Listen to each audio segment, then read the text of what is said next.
night for the 8th of October 2007, I did have a lucid dream where I was flying.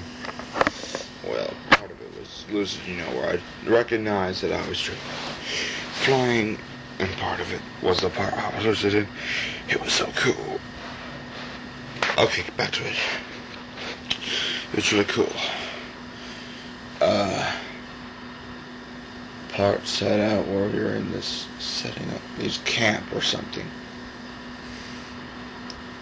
Finally, I went to this, and so we were getting to the car. I was kind of walking an odd way of holding my legs up and jumping on one leg. Guy said about how, like, a weird walker, just some kind of thing that, non-complimentary, just taunting way. The guy wasn't very nice. Had me come help load some of these big things into his car. And, throughout doing that, we went to his place. There was like this big party going on. I think a big party. A lot of, like, people around. I think loud in that place and stuff.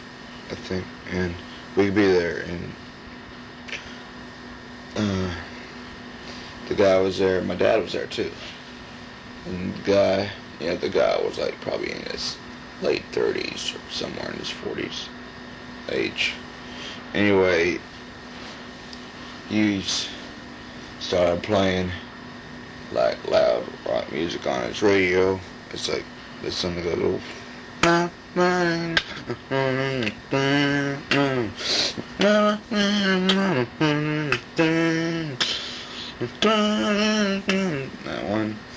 and playing it loud on his radio, and to my surprise, my dad started singing along with it really loud with the lyrics, and like getting them all right stuff. Anyway, finally, I turned it off or something. Finally, and my dad gave me the quiet orders, whispered in my ear, about to destroy that guy's radio, to break it. So, okay. I went over there, and it was a vintage tube machine, but I didn't care.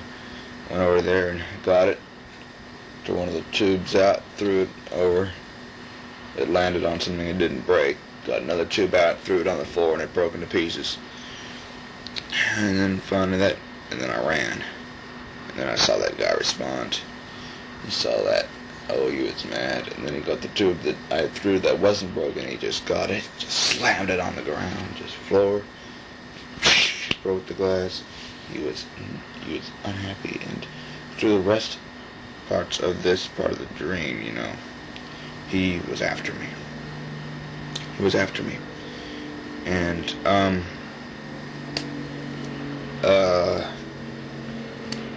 so finally it came to parts where, I was, trying to get away, kept on running, doing everything to get away from that guy, because I knew that safety I'd not be in good shape if he would have got me, because he was mad. Anyway, finally it came to a part where, see, it's in this kind of different dimension world everything is taking place in. It's not on Earth, I know that. And it has kind of purple haziness around everything. At least in the sky. Everything is kind of a purplish color. Really interesting. And finally came the part where I'm running and I kind of jump off a cliff area, and there's all the sky around there. All the purple haziness sky. And I jump off and I just soar in the air. I go with my flying, the type where I'm holding my arms out and moving them up and down for aerodynamics, And I'm just soaring through the air, and then finally, and then I start like talking to myself, out loud. Like I was just saying, like, oh man, I'm that dream kind of way of flying. So, wait, dream? I'm dreaming. I'm a lucid dreamer. And I got all excited and stuff. I was wondering if I was sleep talking at that moment too, because it's the way my voice waves. It seemed like I'm Just saying it out loud. Anyway, and I was really excited thinking about how I'm flying and stuff and lucid dreaming and stuff like that. And let's see.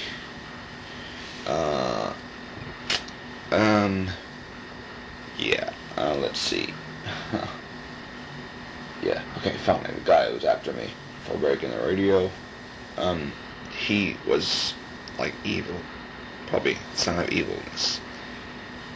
He wanted to take me down and down into darkness, into like dark areas that I knew that going down and down was not good. And that guy would say like, I want to suck you in like a vacuum cleaner and stuff. He would, I guess, suck in through his mouth and somehow cause you to go down and, into darkness, which is not a good thing. So I put my hand on his mouth to try to stop it and just take it off with my hand, because I did not want to let myself go down there, because I knew it was not good, no matter how much he tried to say, oh, it's good and stuff like that. So put my hand on his mouth. He's trying to do that. I had just this intense pain through my hand, and my hand's just turning all black. Just intense pain. Also, my stomach was just in pain. Intense pain, but I just took it. Finally, I got away from that guy again. It was quite something. Finally, I guess that kind of ended in kind of a way where you go back and everything's described or something about how that different sky thing I was flying in, that there's different levels to it. There's a certain area kind of above the clouds which was hard to get to, which if you go up there, I knew you could like go up to outer space and beyond, but I couldn't really get up there because it's not easy to kind of fly through there. It's easy to go down, but you don't want to go down, so I kind of keep myself in the area. But anyway, they'd be describing about how you go down far enough, you get to the surface of Earth. I believe they said you get to Arizona. And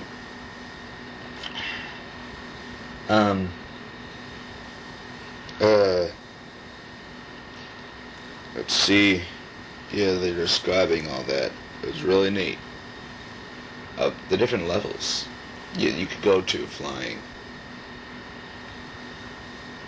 Finally came to another part where this thing you go.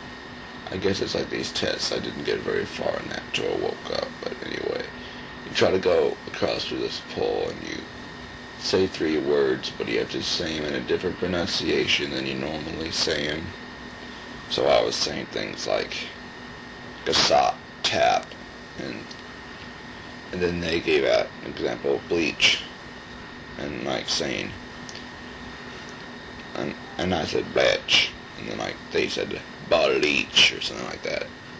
Things like that kind of sort of went on, and then finally it came where I woke up. I think I was kind of in the dream and awake at the same time for a short time. So I kind of saw what was in my dream, but I knew I was awake. And then finally, knowing I was awake, there I am awake, open my eyes, and I'm around my bed. And excited about how cool I had a lucid flying dream. Huh.